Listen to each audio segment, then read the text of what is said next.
What if I told you that just being able to get off the floor could predict how long you'll live? Sounds dramatic, doesn't it? But here's the truth. There are 5 small, almost invisible things that only a few people over 70 can still do. And those who can, they're not just surviving, they're thriving. They're living with strength, clarity, purpose, and on their terms. Most folks never hear about these things. Doctors don't always mention them. Family might overlook them. But quietly, they reveal more about your future than any blood test or annual checkup ever could. Now, if you're thinking, well, I'm in my 70s, maybe my best years are behind me, let me stop you right there. Because what if your most powerful, purposeful, and healthiest chapter is still ahead? In today's video, we're going to explore 5 simple daily abilities. Things so ordinary you might not think twice about them. Like standing up from a chair, or carrying a grocery bag, or walking up a flight of stairs without stopping. They're not flashy, they don't require fancy equipment, but they do separate those who feel free and independent from those who slowly start giving up their freedom without even realizing it. Here's the key. These 5 habits are not just about movement. They reflect what's happening deep inside your body, in your heart, your muscles, your brain, and even your spirit. And here's the best part. It's not too late to get them back. It doesn't matter if you're 72 or 89, whether you've had a few rough years or you feel like time has passed you by. Every single one of these abilities can be improved with gentle, consistent effort. Why should you care? Because these 5 things are directly tied to how long you'll live, how well you'll live, and whether or not you'll stay independent as you age. So if you've ever worried about losing your strength, feeling foggy in your mind, or depending on others more than you want to, this video is for you. Stick with me until the end, and you won't just learn what these 5 silent skills are. You'll learn how to reclaim them, starting today, with simple steps you can do at home. No gym membership, no pressure, just you, your willpower, and the quiet belief that aging doesn't mean disappearing, it means rising. Let's begin. The floor test. What getting up really tells you about aging. Let me ask you something simple. Could you sit down on the floor right now and then stand back up without holding on to anything? If you hesitated, if the idea made you a little nervous, you're not alone. In fact, research shows that only about 5% of Americans over 70 can do this smoothly and without help. That may sound like just another statistic, but it's actually one of the clearest signs of your independence. Here's why. Getting up off the floor isn't about just one thing. It's a full-body coordination test. One that quietly checks your leg strength, especially in the thighs and glutes, core stability, that's your abs, lower back, and deep postural muscles, joint flexibility, like your hips, knees, and ankles, and most importantly, balance. All of these systems have to work together in harmony. When just one of them starts to weaken, the simple act of standing up becomes a challenge. But here's the part that most people miss. When you start avoiding the floor because it's too hard or too risky, it's not just the floor you're avoiding. You start avoiding gardening. You stop playing with the grandkids. You think twice about picking something up you dropped. And eventually, you move less, which means you lose more. Independence doesn't disappear all at once. It slips away in tiny moments, like not wanting to get on the floor. But let me tell you something powerful. You can rebuild this ability starting today, no matter your age. How to reclaim your floor power at home. Here's a safe, gentle routine you can try. Even if it's been years since you sat on the floor, start with a soft surface, a thick yoga mat or carpet. If you need, position yourself near a couch or stable chair for support. Use the half-kneel method. Lower one knee down to the floor slowly. Bring the second knee down next until you're kneeling. Then shift your weight and sit down gently, using your hands if needed. Getting back up. Roll to one side and get to your hands and knees. Place one foot forward like a lunge position. Push through that foot to rise. Use your arms for support if needed. At first, this may feel awkward or difficult. That's okay. The goal isn't to be perfect, it's to build confidence. Do it once a day, maybe twice. Track how much help you needed. Over time, try using less support. Notice when your legs feel stronger. Celebrate when you sit down and stand up on your own again, even if it takes a few weeks. This movement alone can reignite your strength, improve circulation, boost confidence, and reduce the risk of falls, one of the biggest health threats for seniors in the US. What this test really means. Being able to get off the floor isn't about looking athletic. It's about saying, I'm still in control of my body. I'm not giving that up. It's the difference between waiting for help and helping yourself, between shrinking your world and expanding it again. You deserve to move without fear. You deserve to live in a body that supports your freedom, not limits it. And this tiny daily movement, it's your first step. So today, just try. Tomorrow, try again. Because the moment we stop rising is the moment we start fading. But you're here to rise. Why your hands reveal more than you think. Think about the last time you carried a bag of groceries from the car to the kitchen.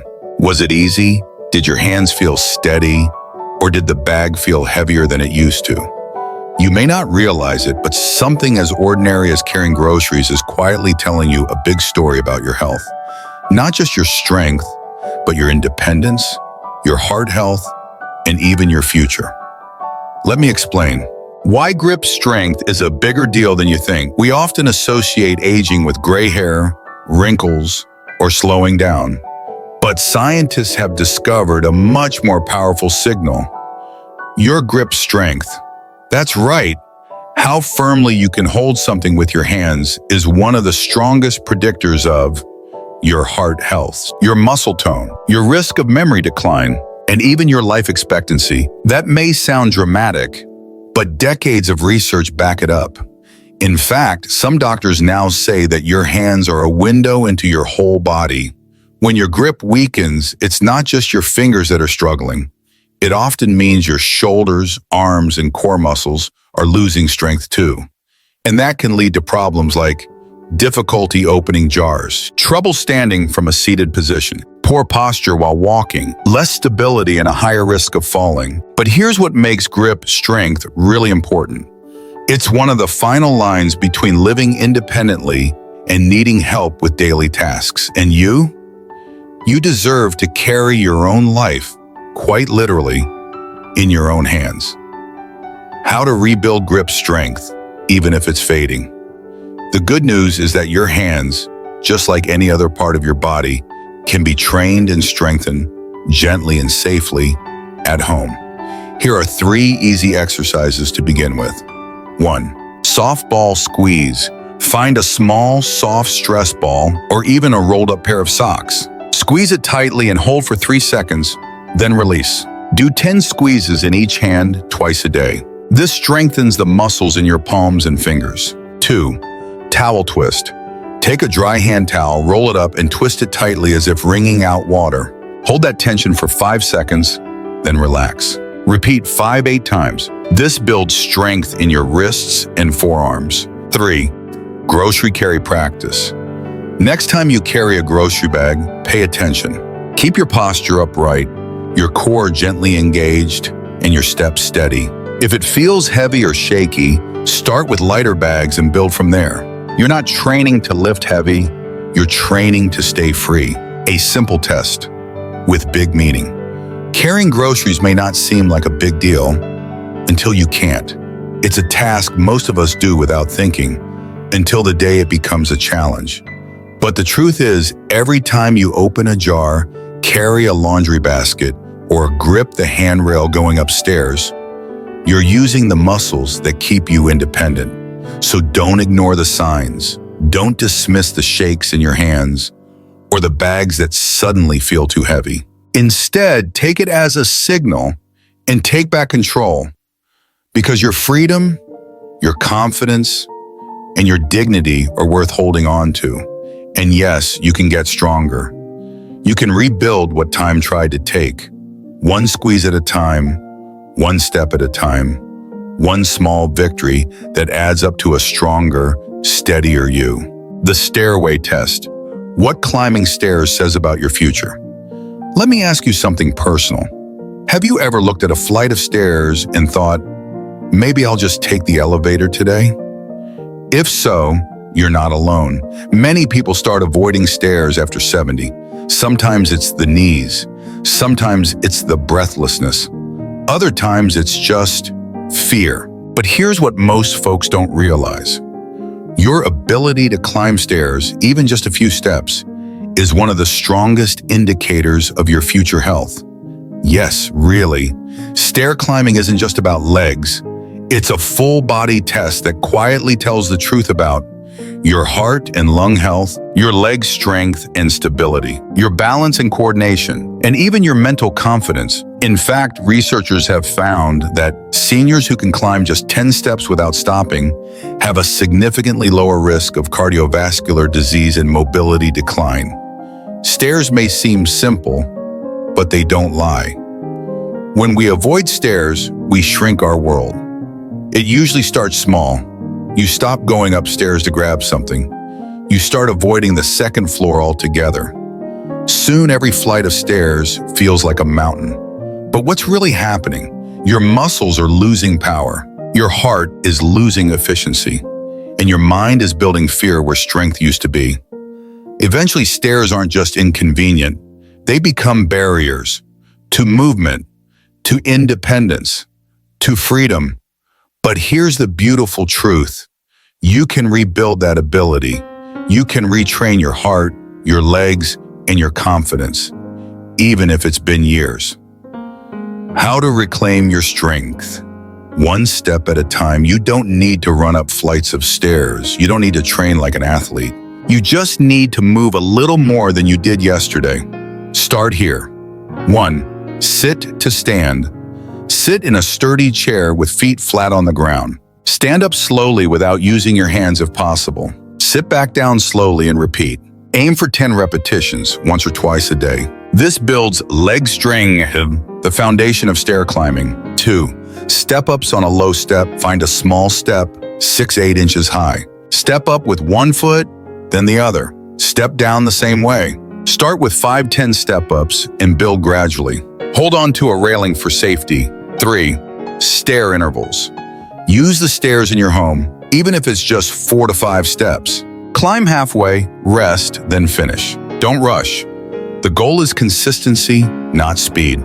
Even 2 minutes a day of stair practice can improve circulation, leg tone, and endurance, more than most people think. Climbing isn't just physical, it's mental. When you climb stairs, you're doing more than exercising. You're reminding your body that it's still capable. You're sending a message to your heart.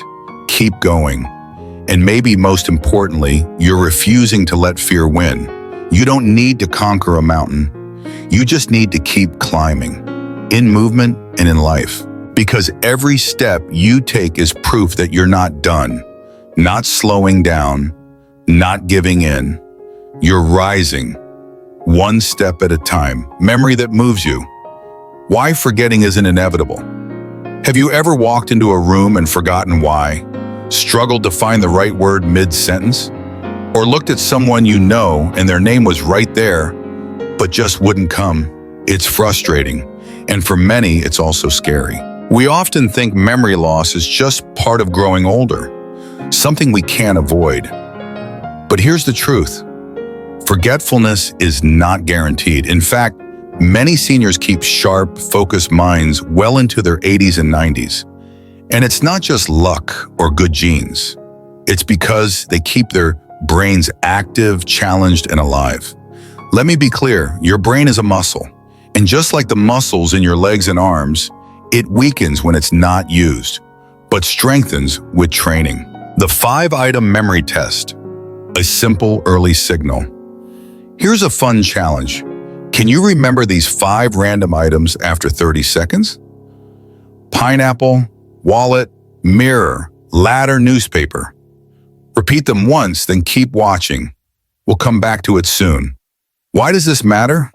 Because short-term memory is often the first place people notice a dip. But don't panic. Early struggles aren't the end. They're an invitation to re-engage your mind. How to keep your mind alive, joyfully. You don't need to memorize long poems or do crossword puzzles every day, unless you enjoy them. What truly matters is variety, challenge, and meaning. Here are a few proven, enjoyable ways to boost brain health. 1. Learn something new.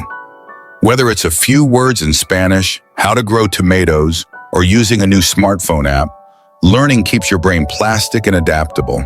Studies show that seniors who engage in lifelong learning have better focus, memory, and even lower risk of dementia. 2.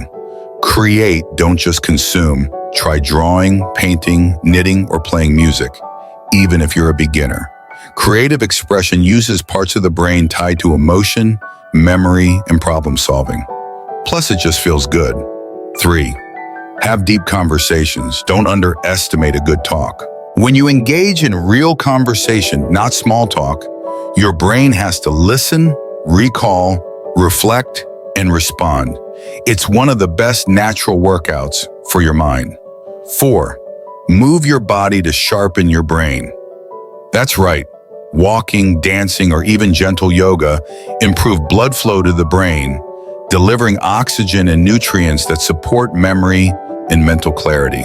You're not just exercising your legs, you're clearing the mental fog. 5. Change your routine. Try brushing your teeth with your non-dominant hand. Take a different route on your walk. These mini challenges force the brain to wake up and adapt. Small changes equals big stimulation. Now, do you remember? Let's go back to that list. Can you still recall those 5 random words? Pineapple, wallet, mirror, ladder, newspaper. If you remembered 3 or more, you're doing just fine. If not, no worries. The fact that you tried already means your brain is working. Remember, it's not about being perfect. It's about being present, about choosing to keep learning, creating, and connecting, even when it feels easier to just coast. Because your mind deserves the same attention and care as your body. And more importantly, the world still needs your wisdom, your voice, your stories. Don't fade quietly. Stay sharp, stay curious, stay alive in your thinking. The best minds don't age, they expand. The forgotten secret of longevity, purpose. Let me ask you something deeper than usual. What gets you out of bed in the morning? I don't mean just habit, I mean real purpose. A reason to wake up, not just to exist, but to matter, to belong, to contribute. Because the truth is, the most powerful tool for staying healthy and alive after 70s isn't just exercise or diet or medication. It's purpose. Not many people talk about it. Doctors often overlook it. But researchers who study longevity, especially in the world's healthiest and longest living communities, all agree a strong sense of purpose can literally add years to your life. When purpose fades, so does energy. You may have felt this already. Retirement comes, the kids move out, old routines disappear, and suddenly there's more time than ever, but less motivation. Days blend together, sleep gets lighter, joy feels muted. It's not depression, it's not laziness. It's the quiet ache of not being needed the way you once were. But here's the secret. You are still needed. You still have value. And the world still needs what only you can offer. What purpose really means after 70.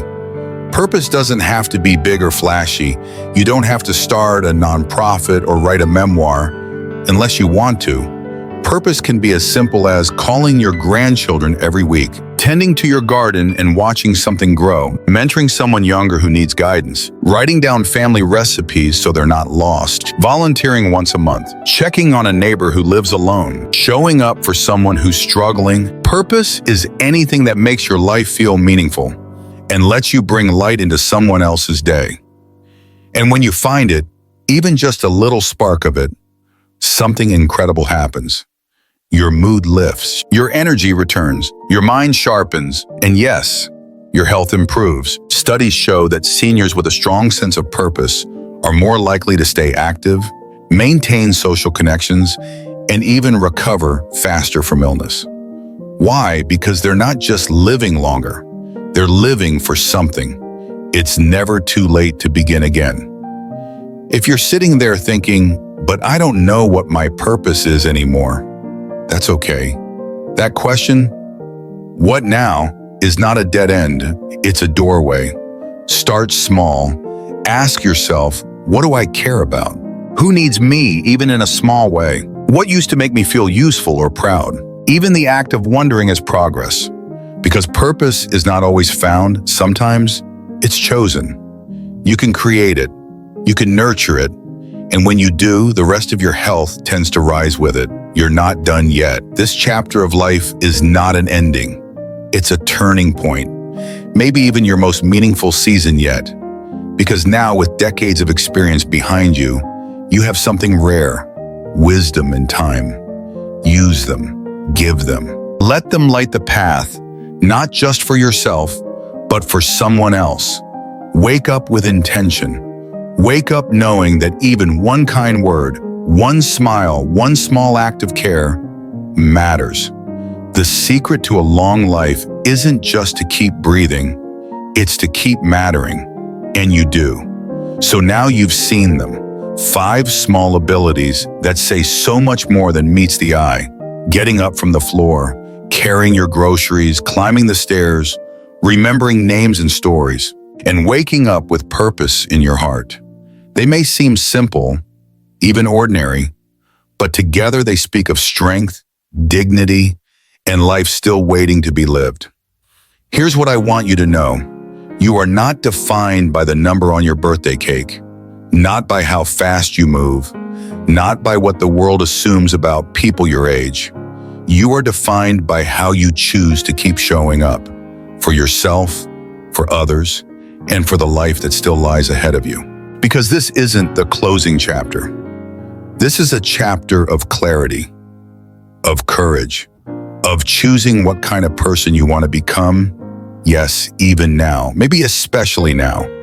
So if you've been feeling like your world has gotten a little smaller lately, let today be a turning point. Reclaim something that once felt easy. Start that new habit, however small. Reach out to someone who makes you feel alive. And most of all, believe that your presence still matters, because it does. Aging doesn't mean you're fading.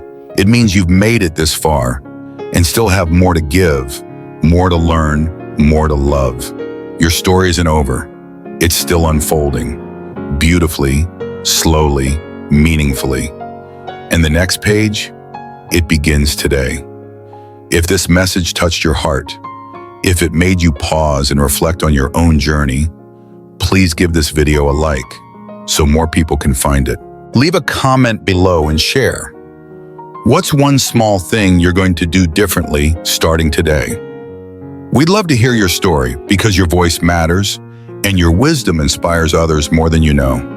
And if you haven't yet, please subscribe to the Senior Wisdom channel. Every week, we share honest, uplifting content to help you live with more clarity, strength, and purpose at any age.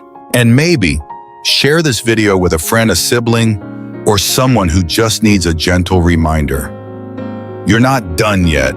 You're still becoming, and the best may still be ahead. Until next time, take care of your body, challenge your mind, and live with heart. We're right here with you, every step of the way.